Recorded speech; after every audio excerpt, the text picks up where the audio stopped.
Hello, welcome back to my channel. I don't know if you can tell, I'm filming on my phone today because my camera battery is dead, but I really wanted to film this, so here we go. Today, as you can tell by the video, we're going to talk about how to get more sales at markets. I just really feel like I need to make this video because it's now November and busy market season is here. It started, so I wanted to make sure that you have all the tips for making the most money possible. For those of you who don't know me, hi, my name is Jordan. I'm the creator and founder of Chill Babe Candle Co. If you've seen me before, I'm happy to have you back. Hello, sir. If you hear footsteps or whining, it's my dog, so don't worry. Okay, tip number one. Tip number one would be to accept cash and credit. Honestly, the amount of sales I would have missed if I didn't have a card reader is insane. So the main reason I'm telling you to accept credit and cash, well, I should say card and cash, it's not always credit, is because if you don't have the option for taking payments through cards, you're going to miss out on a lot of sales.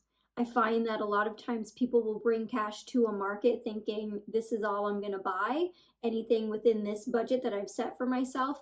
And then by the time they get to you and your booth, they may have run out of cash. But if it's something they really want, they're going to pull their card out to pay for it. But if you don't have a card reader, or if you don't take cards, they'll have no way of paying you for whatever items you're selling, and that would be a missed sale. Number two, have a sign that outlines the benefits of your product. So say, for instance, the one I have talks about the fact that my candles are headache free. I put what type of wax I use. I say that I use phthalate free fragrances. That all of my packaging is recyclable. People want to know the benefits of using your products as opposed to someone else's. And when you're at a market, you can be so busy that you don't have time to tell people everything about you. Sometimes people just want to be in and out. They just want to grab something and go, which is, understandable. Markets can be overwhelming. Having a sign that outlines things about you and your products and your business may actually draw more people to you because maybe you have a background like someone else and they see that and then they want to support you. So make sure you have a sign that outlines all the benefits to using your products or buying your items. Number three, this seems like a no-brainer, but you should know the ins and outs of your business and what you're selling and how it's made and how long it takes you to make it. All of that stuff you should know because customers are very inquisitive, and if you don't know about your product, they're not going to buy from you. And I'm only saying this because I've actually seen this happen, and it made me think, like, do people not know this? They should know this. Number four, this only applies to people, well, this applies mostly to people who sell edible products, but I guess it could be for everyone, and that is to have samples. So if you are selling cookies or something, have some samples ready for people to try because they may, they see you when they walk in and they say, you know what, I'm going to walk around. If you give them a sample, they can eat that while they're looking at everyone else's booths. And then as they're eating it, they'll go, oh my God, that's a really good cookie. And then they'll come back and buy from you because they already know how good it is. And if they really like it, they actually might buy a lot of cookies from you. And this goes for people who do like lotions and things like that. Have a way for people to sample your product. Like myself as a candle maker, I always have each of my scents open so people can smell it so they know what they're getting into. They know what they're buying. Number five, if they stop at your booth and say, I'll have to think about it, I'll come back, most of the time you cannot rely on them coming back because they have already seen so many other vendors at this point that now they probably just want to go home. So what I do is I make sure that I give them my card, because if I give them my card, when they go home and they're rummaging through their bag, they're going to pull it out and be like, oh yeah, candles. And if you have an online store that, its information is on your card, then there's a better chance that they're just going to buy online. Number 6, I don't know, number whatever, is to guide your customers. So when I have people come to my booth and they've been there for a while, I don't want to be very pushy, but I will ask them, oh, are there scents that you usually gravitate towards? Because sometimes people just they don't want to sit around and like smell all of the smells if they only like a certain scent. So that way you can direct them to the thing that they're most likely going to buy.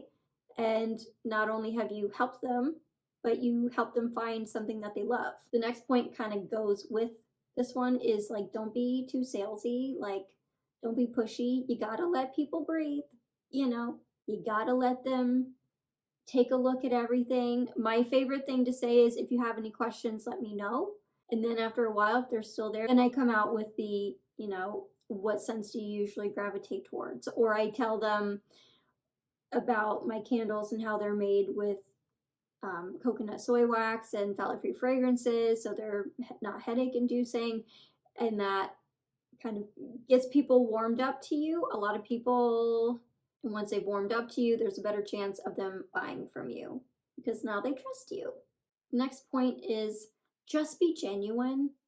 Like, don't put on a facade of like, I'm going to sell to you now, because people can read right through that and they don't like it. Instead, just show up as yourself. If you're not someone who, is proper or anything like that, it doesn't matter. People don't care about that stuff. If you can make them laugh, if you can just make them feel comfortable at your booth, then they'll buy from you. And this kind of goes with be genuine, but if you are nervous, just breathe. Take some time to breathe. You are fine. I've done so many markets at this point within my first year that now I still get nervous. That's normal. That's bound to happen because you just really want people to like your product and buy from you. But you got to make sure you take some time to breathe. I know sometimes when there's a big rush, it can be overwhelming and you just want to be able to talk to everyone. But the best thing to do is just take a breath, realign your realign your chakras or something, and then continue to talk. I know I tend to just blah, blah, blah, and then I start stumbling over my words, and then that makes me more anxious. It's just not good. So what you have to do is just, take a step back, take a breath. You got this. And the last thing I like to do is I like to have giveaways at markets. I love to have a way to collect email addresses so then I can reach out to them later, especially if they don't buy. They'll buy from you at some point because they're on your email list now. But the best way to get people on your email list during a market is to host a giveaway. People love free things, especially, if they've been at your booth for a while, but they're still not buying. Tell them about the giveaway. Maybe if they win the giveaway and they try their free whatever, and they like it, now you have a customer for life.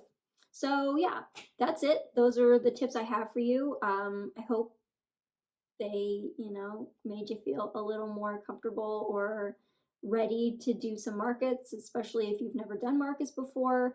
And yeah, if you are not subscribed, feel free to do so. If you like this video, please give it a thumbs up. If you think this would be helpful for someone feel free to share it. And I will see you in the next video. Bye.